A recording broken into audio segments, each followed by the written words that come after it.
laki niyan. Galing dito sa poste hanggang sa kabilang poste ron. Ang layo. Tapos yung galing naman dyan sa poste niyan at saka ron yung sa daanan ng tao. Laki niyan, makakadaan ng kotse mo. Ayan na yung mga ano.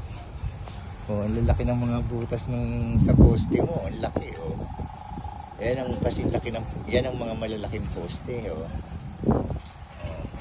Isa, dalawa, tatlo. Bukas baka eto na yung pang isang poste. Bukas pag nakagawa sila, mabuhusan nila to bukas. Ayan,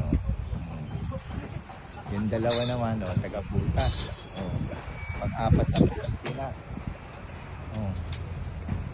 Ayan na, pang-apat na poste. Baka bukas makabuhos na sila dahil nakagawa naman sila ng bakal.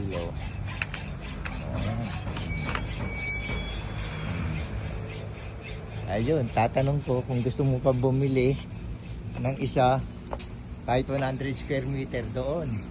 Tatanong ko kung pwede ron, makabili pa doon.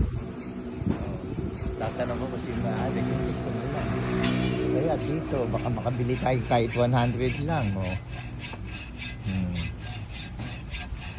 Nagaling dyan sa posting yan. Tsaka gano'n, hanggang doon sa dulo.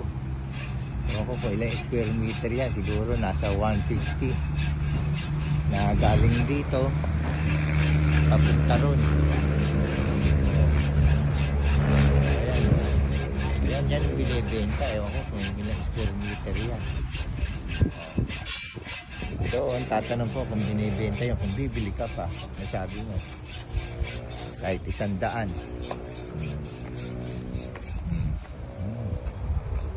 Ayan na, bukas, magbubuhos na sila.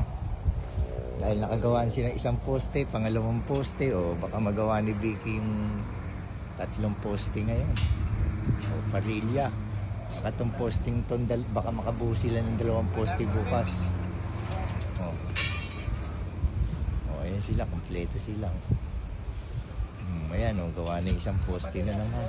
Pangalawang poste na yan. Buhatin na nila yung pangalawa. Ito yung isa.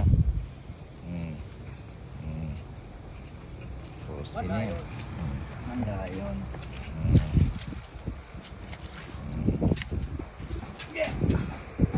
Yan yung sa poste, Vic. Dalawa na. Siyempre, yan ang maganda. Tibay. Vic, ito